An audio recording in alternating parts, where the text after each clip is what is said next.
E hoje nós vamos para a quinta igreja, que é a igreja de Sardes. E temos aprendido muito sobre as lições que cada igreja tem a nos ensinar nos dias de hoje. Semana passada nós falamos sobre qual igreja, gente? A igreja de Tiatira, né?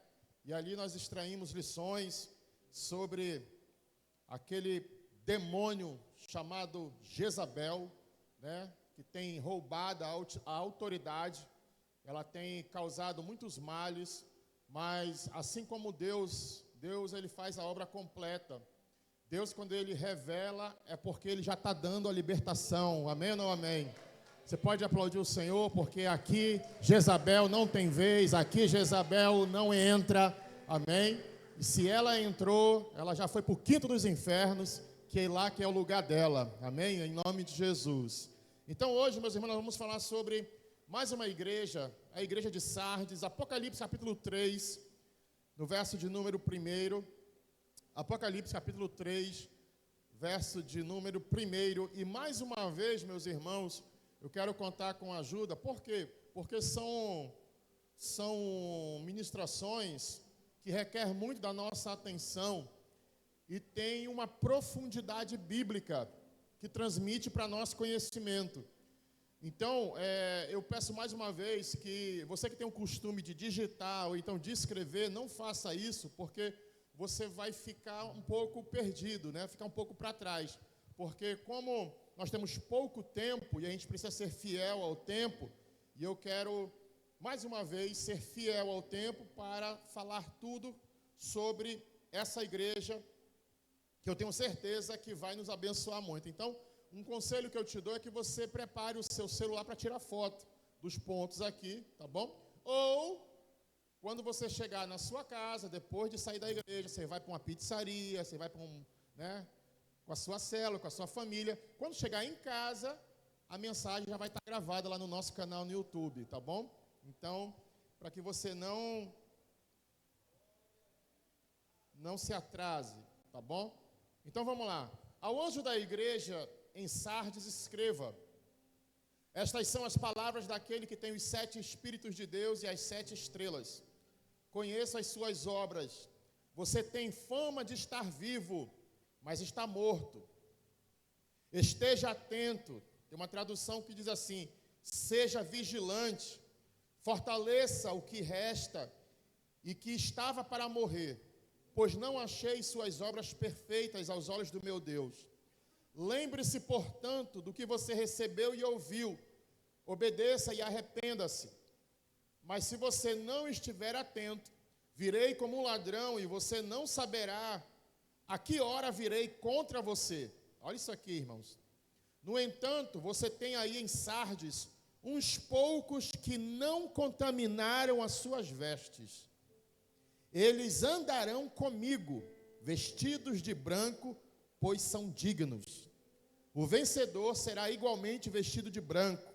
Jamais apagarei o seu nome do livro da vida. Quem pode dar um glória a Deus por isso, irmão?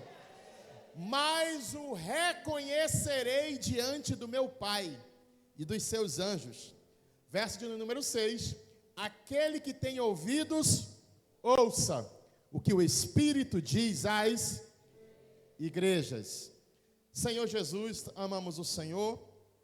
Pedimos, ó Deus, que o Senhor abençoe o nosso coração, a nossa mente esteja cativa ao conhecimento de Cristo. Nos levantamos agora contra toda distração, todo sofisma, todo espírito que se opõe ao conhecimento pleno e verdadeiro da Tua palavra. Que os Teus anjos estejam sobrevoando essa igreja agora e que possamos sair daqui mais abençoados do que já somos. No nome de Jesus. Quantos concordam com essa oração? Você pode dizer amém e aplaudir bem forte o nome do Senhor? Amém.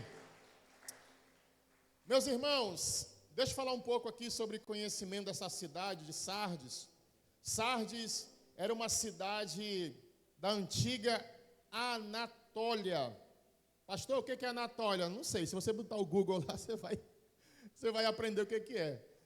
Da antiga Anatólia, terra dos antigos heteus, olha aí, filhos de Et, mais conhecidos hoje como os hititas. Olha isso aqui.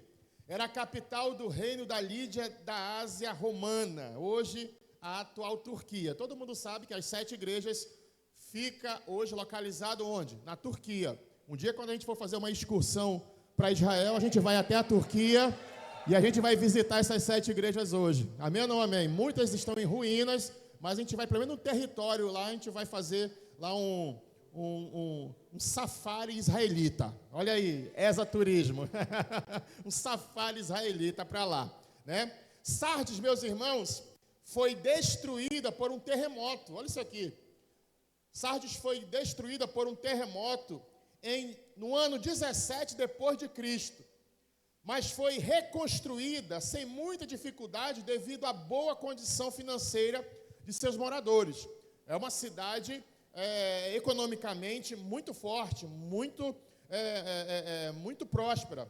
Predominava lá uma grande quantidade de judeus. Suas marcas podem ser vistas ainda hoje, como é o caso das ruínas da grande sinagoga. Então, essas são algumas informações sobre essa cidade chamada Sardes. Agora, meus irmãos, como igreja, escute isso aqui, como igreja, a igreja de Sardes era uma igreja, meus irmãos, que precisava urgentemente de um reavivamento. Olha isso aqui. Ela precisava urgentemente de um reavivamento.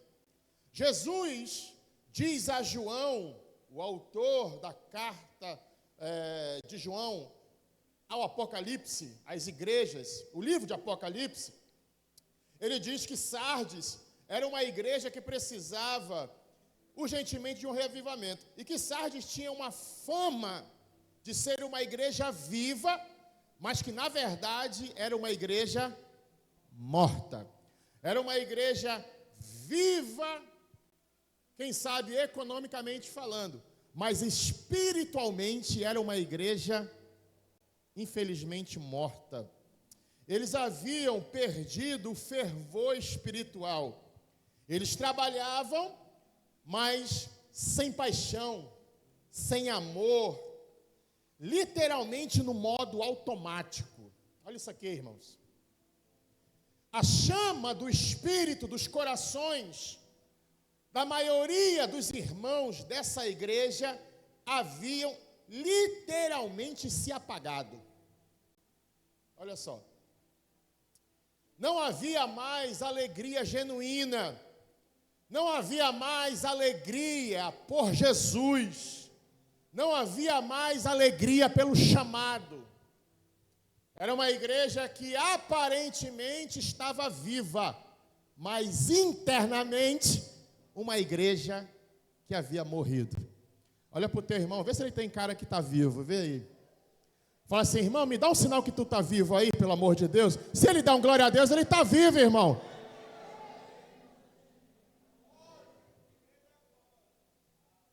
Então, irmãos, para início de mensagem, eu não quero perder tempo, escute isso aqui. Uma igreja sem avivamento, escute isso aqui, irmãos.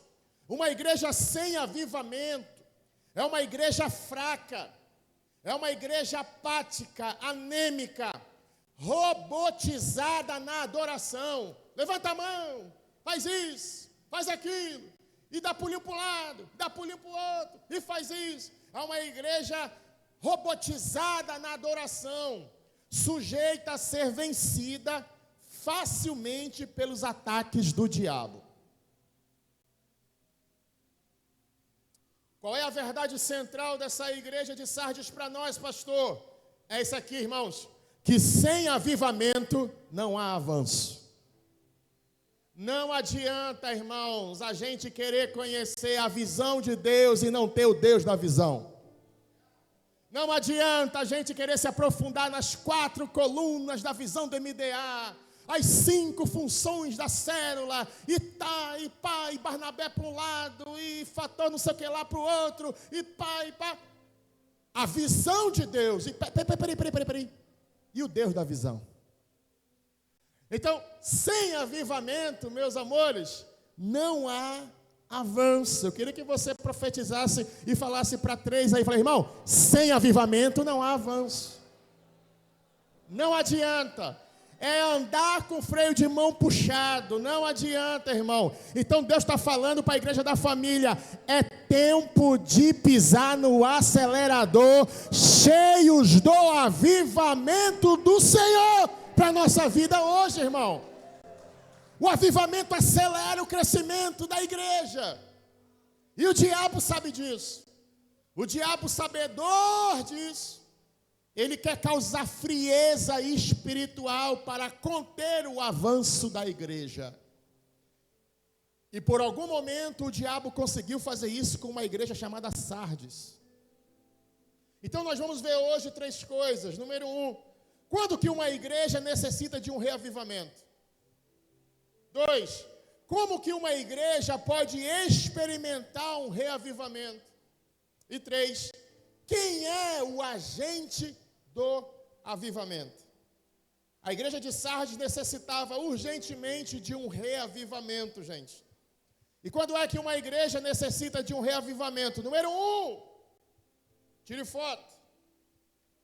É quando os crentes só possuem nome de crente, mas não são crentes de verdade.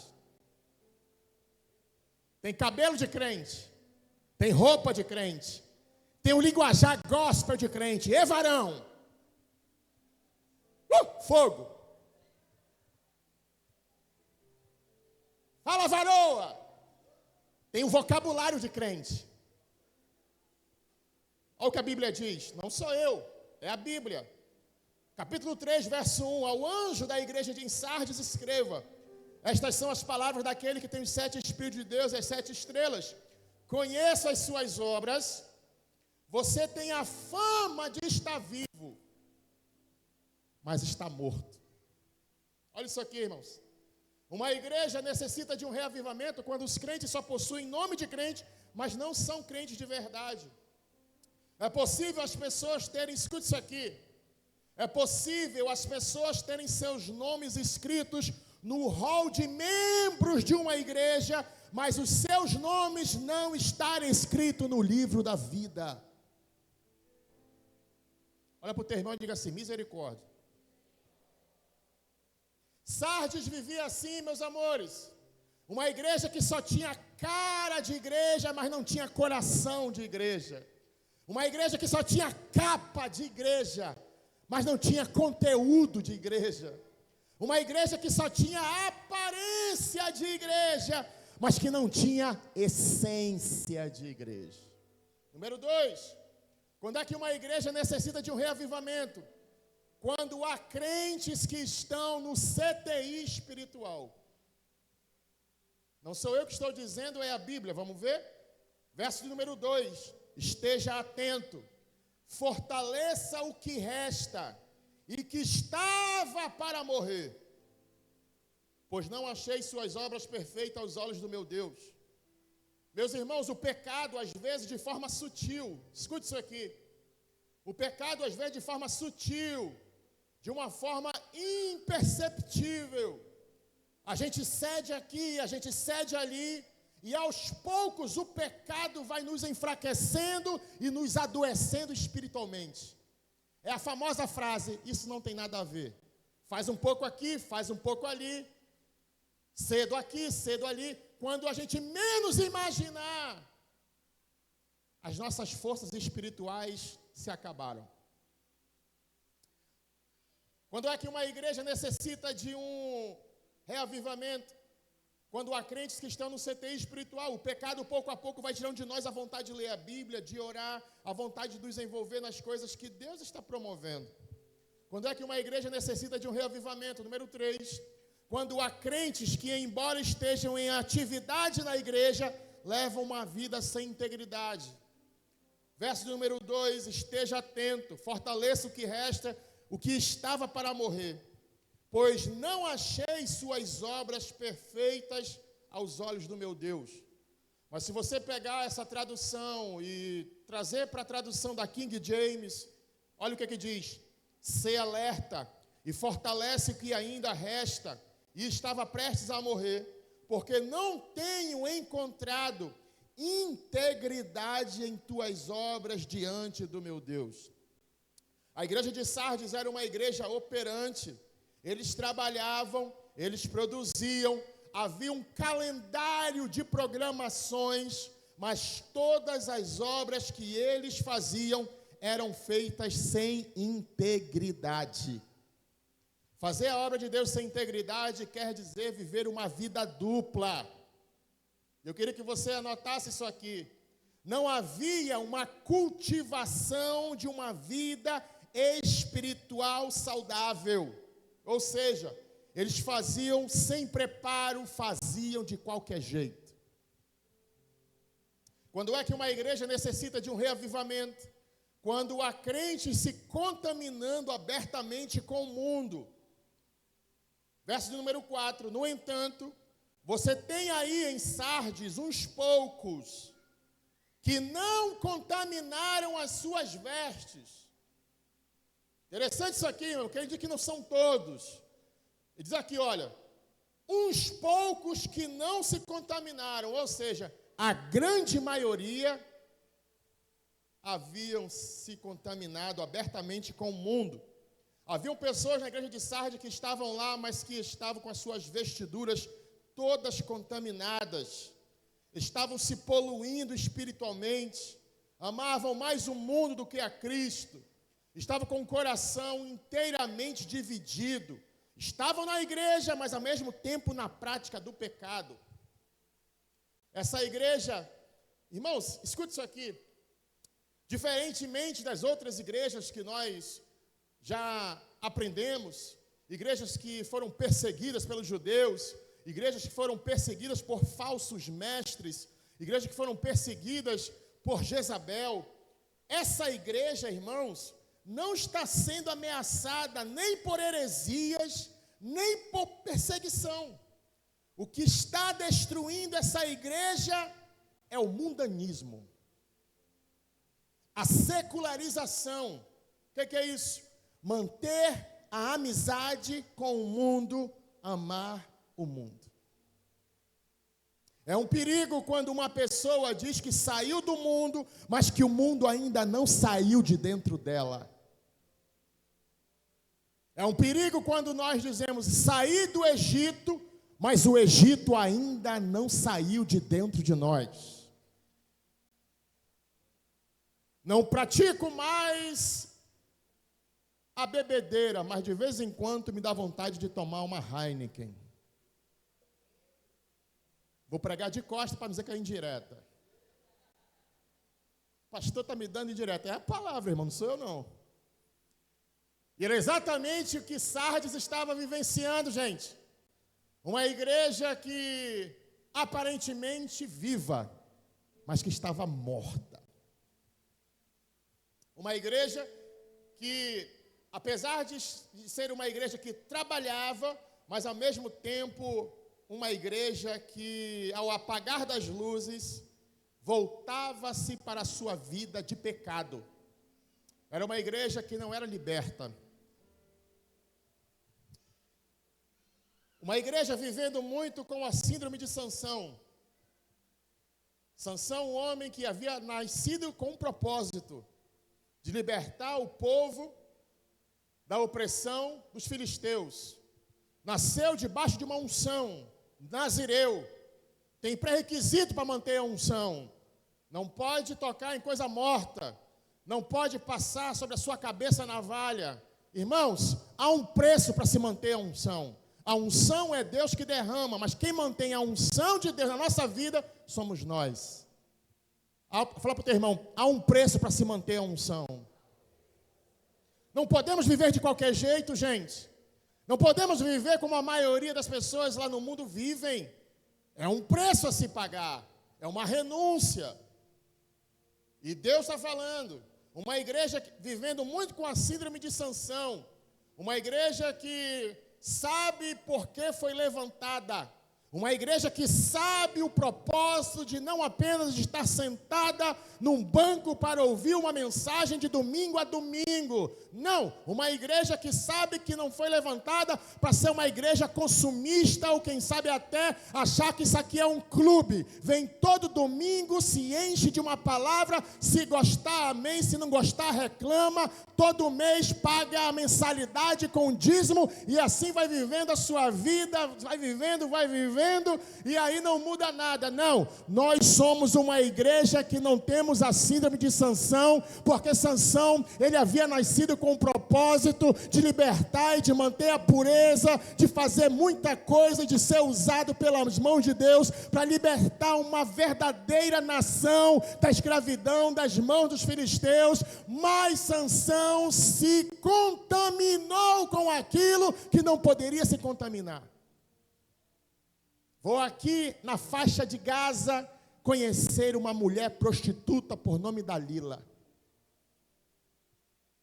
E havia um pré-requisito em cima dele: não toque nisso, não faça isso. Mas Sansão não soube preservar a unção. Olha para o teu irmão e diga assim: saiba preservar a unção que Deus te deu. Saiba preservar a unção que Deus te deu.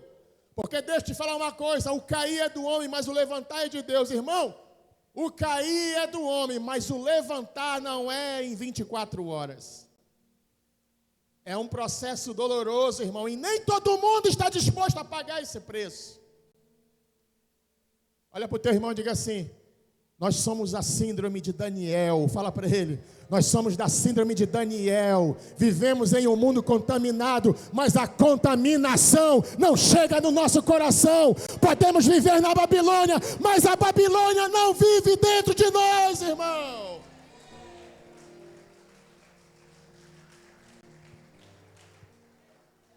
Como uma igreja pode experimentar um reavivamento? Número 1, gente. O reavivamento acontece quando a igreja tem uma volta urgente para a palavra de Deus. Para a palavra de Deus, gente. Olha o que diz no verso número 3, a parte A: lembre-se, portanto, do que você recebeu e ouviu. Lembre-se, portanto, do que você recebeu e ouviu. Obedeça e arrependa-se. A fé vem pelo ouvir, e ouvir a palavra de Deus. O que é que a igreja tem recebido e ouvido, senão a palavra de Deus, gente? Escuta uma coisa: não há a mínima chance de uma igreja ser forte, viva, santa, operosa, que agrade o coração de Deus, a não ser que essa igreja se volte para a palavra de Deus. A palavra me alimenta, a palavra me anima, a palavra me exorta, a palavra me motiva, a palavra me lava, a palavra me edifica. Se tem alguém acordado aí, já está gloriando pela palavra. A palavra me abençoa, a palavra me consola, a palavra me confronta, a palavra me orienta, a palavra me prospera, a palavra me levanta, a palavra me direciona. Nada do que acontece na igreja tem o poder maior de substituir a palavra de Deus, irmão. Nada do que acontece na igreja tem o poder maior de substituir a palavra de Deus. A gente canta, a gente adora, e a música tem esse poder, né, de tocar corpo, alma e espírito ao mesmo tempo. O louvor atrai a presença de Deus, mas, meus irmãos, o que edifica não são as canções, o que edifica é a palavra de Deus. Precisamos voltar a sermos uma igreja raiz, gente. Uma igreja bíblica. Uma igreja que ama obedecer e honrar a palavra de Deus. Deixa eu te falar uma coisa. Todos os reavivamentos da história nasceram com uma volta para as Escrituras, a pregação bíblica. Não existe avivamento sem a palavra de Deus. Não existe unção se não tiver Bíblia, se não tiver palavra de Deus, gente. Eu volto a repetir uma vez, uma Bíblia antiga da pastora Ágata, muito antiga. Uma vez eu estava namorando ainda com ela, eu fui ler a Bíblia dela e na última capa, a última capa estava escrito por caneta, pela letra dela, dizia assim: ou o pecado me afasta desse livro, ou esse livro me afasta do pecado. E é por isso que lá no livro de Salmo diz: guardei a tua palavra no meu coração para não pecar contra ti. Precisamos ser conhecidos como homens da palavra, a igreja da palavra. Se tem alguém que concorda comigo, por favor, levante a sua mão e adore ao Deus da palavra. Glorifique ao Deus da palavra. Adore ao Deus da palavra. Onde tem palavra, tem alimento. Onde tem alimento, tem fé solidificada. É por isso, meus irmãos, que a gente chama, venham para o Tadel, porque Tadel é palavra, irmão. Nós não somos conhecidos como uma igreja que faz evento, entretenimento. Não, nós somos uma igreja da palavra. Foi pela palavra que o diabo foi vencido por Jesus no deserto, irmão. A palavra de Deus. Segundo, como uma igreja pode experimentar um reavivamento? O reavivamento acontece quando a igreja tem uma volta. Primeiro a palavra e segundo, a vigilância espiritual. No verso número 2 ele diz: olha, esteja atento.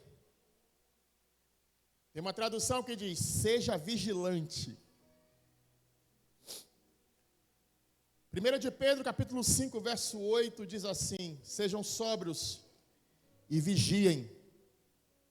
O diabo, o inimigo de vocês, anda ao redor como leão, rugindo e procurando a quem possa devorar ou tragar. Olha para o teu irmão e diga assim: o diabo não brinca de ser diabo. Fala para ele aí.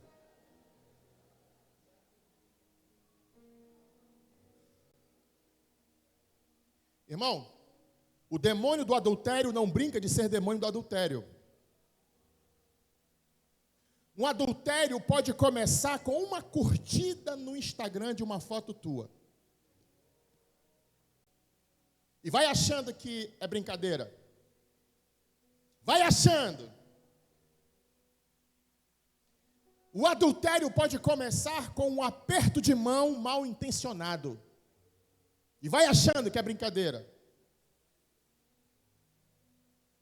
Um adultério pode começar a partir de um elogio tendencioso.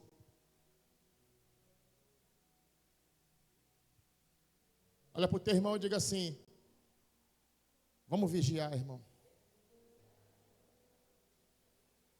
Era exatamente o que essa igreja não fazia. Eles não vigiavam.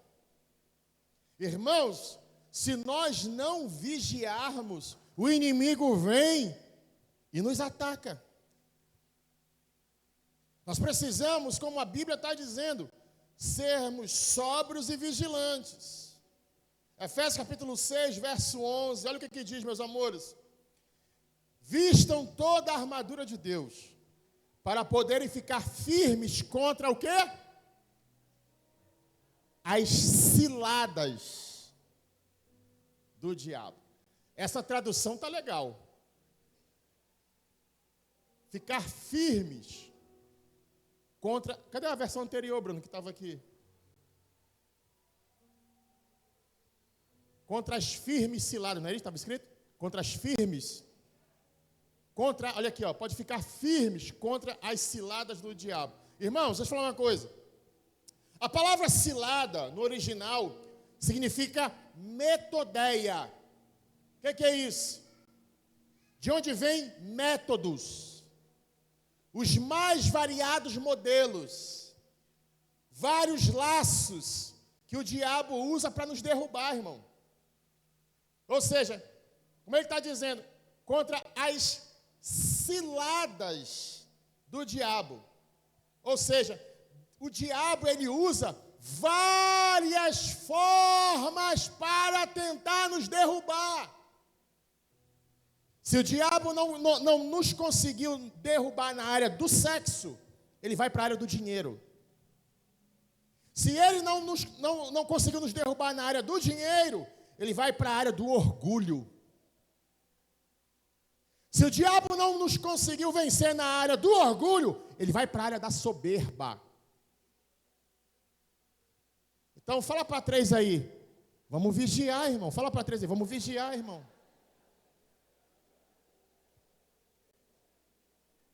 Precisamos estar vigilantes. A Bíblia está dizendo as ciladas, é no plural. O diabo tenta de várias formas, irmãos, nos derrubar.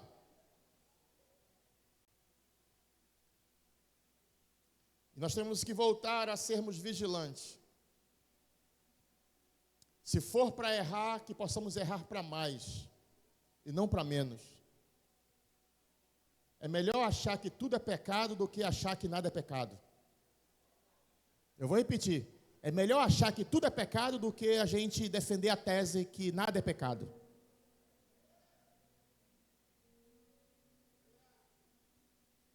Terceiro, o reavivamento acontece quando a igreja tem uma volta para a santidade. Primeiro, o reavivamento acontece quando nós nos voltamos para a palavra. O reavivamento acontece quando nós voltamos para a vigilância espiritual, está vigilante, atento. E terceiro, o reavivamento acontece quando nós voltamos para a santidade. Verso número 4. No entanto, você tem aí em Sardes uns poucos que não contaminaram as suas vestes. Eles andarão comigo, vestidos de branco, pois são dignos. Meus irmãos, nós precisamos constantemente limpar e lavar as nossas vestes. Não existe mistura entre o que é santo com o que é profano. Não, hoje eu sou santo, amanhã eu sou profano. Na igreja eu sou santo, mas nas redes sociais eu sou profano. Não, eu sou santo essa semana, mas na outra semana, irmão, não. Não pode existir mistura entre o que é santo com o que é profano. Salmo 24, verso 3. Quem poderá subir o monte do Senhor? Quem poderá entrar no seu santo lugar? É uma pergunta. No verso 4 tem a resposta. Aquele que tem as mãos limpas e o coração puro.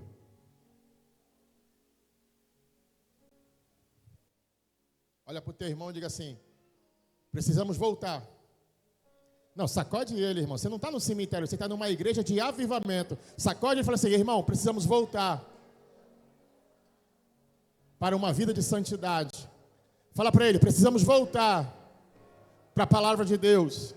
E precisamos voltar a sermos crentes vigilantes. E para a gente ir para o final, quem é o agente do avivamento? Quem é o agente do avivamento? Fala comigo. O próprio Senhor Jesus. Capítulo 3, verso 1. Ao anjo da igreja em Sardes escreva: estas são as palavras daquele que tem os 7 Espíritos de Deus e as 7 estrelas. Conheço as suas obras. Você tem a fama de estar vivo, mas de estar morto. Olha o que Jesus fala. Conheço as suas obras. Olha para o teu irmão e diga assim, ó: Jesus conhece você. Fala para ele aí. Fala assim, ó: Jesus conhece você. Fala para ele: Jesus sabe o que você faz. Jesus conhece o que você faz. Melhora essa profecia. Fala para ele, ó: Jesus conhece o teu CPF, conhece o teu endereço, conhece o que você faz ou deixa de fazer. Ele conhece a nossa vida, irmãos. Ele conhece a nós do que nós mesmos nos conhecemos. Ele te conhece como o teu marido não te conhece, como a tua esposa não te conhece, como o teu pai não te conhece, como a tua mãe. Ele te conhece. Irmãos, Jesus possui o diagnóstico completo da sua igreja, porque a igreja está na palma das suas mãos. Então, o próprio Senhor Jesus é o agente de avivamento. Número 2, olha para o teu irmão e diga assim: Jesus é o dono da igreja. Se ele é o dono, ele faz o que ele quer, irmão. Se ele é o dono, ele não pede por favor, ele manda. Manda quem pode e obedece quem tem? Fala para o teu irmão: eu tenho juízo, irmão. Ele é o dono faz o que quer, irmão. No capítulo 3 também, ao anjo da igreja em Sardes escreva: estas são as palavras daquele que tem os 7 Espíritos de Deus e as 7 estrelas. Ei, Jesus é o dono da igreja, irmão.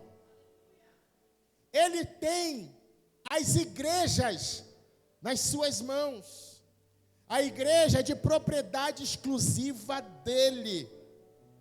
Ele que criou a igreja, Ele que edificou a sua igreja, Ele que fortaleceu a sua igreja, Ele que morreu pela igreja, Ele que não deixa o diabo tocar na igreja, Ele que foi para o céu preparar um lugar para a sua igreja, irmão.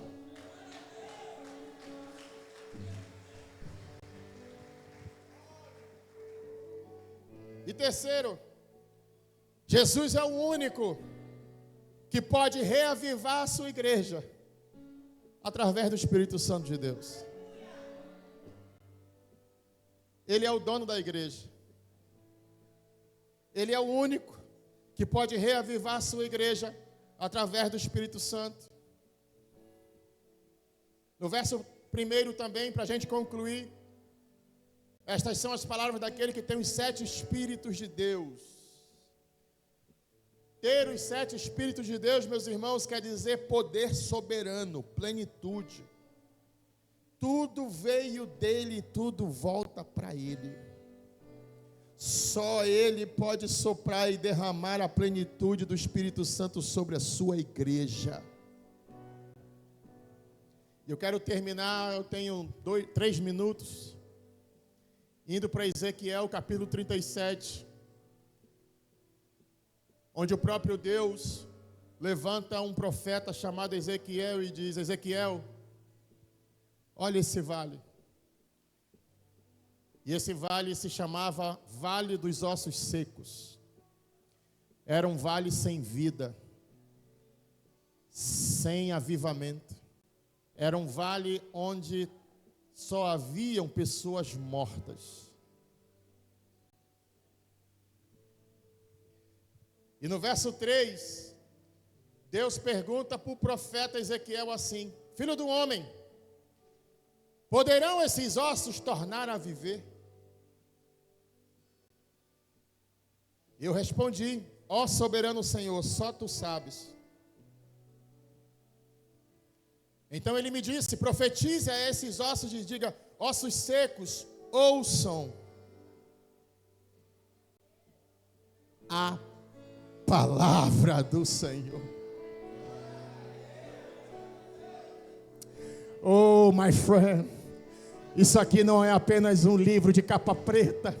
Isso aqui é o poder inerrante, infalível, inesgotável da palavra de Deus.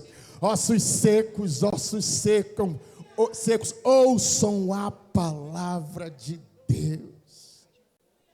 Assim o soberano Senhor fez a esses ossos: farei um espírito entrar em vocês e vocês terão vida.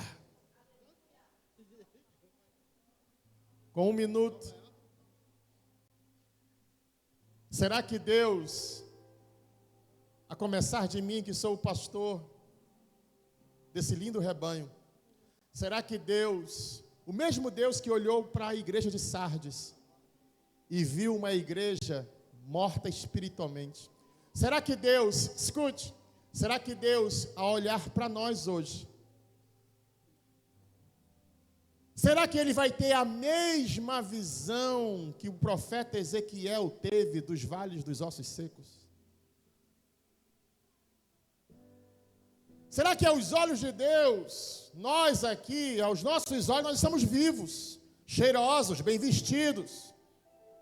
Mas será que aos olhos de Deus, nós estamos mortos? Porque foi essa visão que o profeta Ezequiel teve do vale dos ossos secos. E a Bíblia diz ao profeta Ezequiel: profetiza, e farei entrar o meu espírito sobre toda a carne. Meus irmãos, a pior estação de um ser humano é quando ele passa não por uma crise financeira, porque passar por uma crise financeira, todo mundo aqui passa, tendo saúde, o camarada trabalha e consegue. A pior crise, quem sabe, é a perda de um ente querido. É doloroso. Muitos aqui já tivemos. Mas com o tempo a gente vai amenizando a dor. Mas a pior estação de um ser humano é quando ele passa por uma sequidão espiritual. Onde para adorar a Deus já não é mais aquilo que queima meu coração. Onde levantar as mãos em adoração é uma luta. Levanta a mão, levantar a mão. Onde, vamos para a igreja. Igreja. Morte espiritual. Está cheiroso, está bonito. Irmãos, hoje e isso, olha, show de bola, as irmãs ontem, a questão do nosso corpo, é o templo do Espírito Santo, eu me cuido, não como qualquer coisa, faço atividade física, isso é legal. Mas, irmão, a mesma preocupação com a estética, a gente não tem preocupação com a genética espiritual. Porque a gente quer se contentar somente, Wallace, com aquilo que a gente come, que é servido no púlpito no domingo. Na semana a gente se esquece. E às vezes a gente vem arrastado para a igreja. E Deus está falando para a gente hoje. Voltarei a colocar o meu espírito dentro de toda a carne. Fique de pé no seu lugar em nome de Jesus.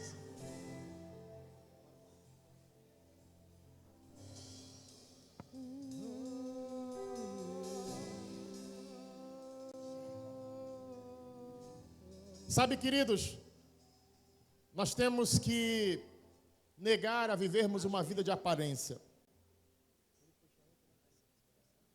Lembra quando Jesus estava com fome e de longe ele avista uma figueira? Jesus se aproxima dela com a intenção de comer o quê? Fruto. Mas essa figueira não dava fruto. E Jesus imediatamente amaldiçoou aquela figueira, sim ou não? O que essa história nos ensina? Que era uma figueira que vivia de aparência. Cara de figueira, mas não tinha fruto. Essa igreja era uma igreja que tinha cara de igreja, mas não tinha essência de igreja.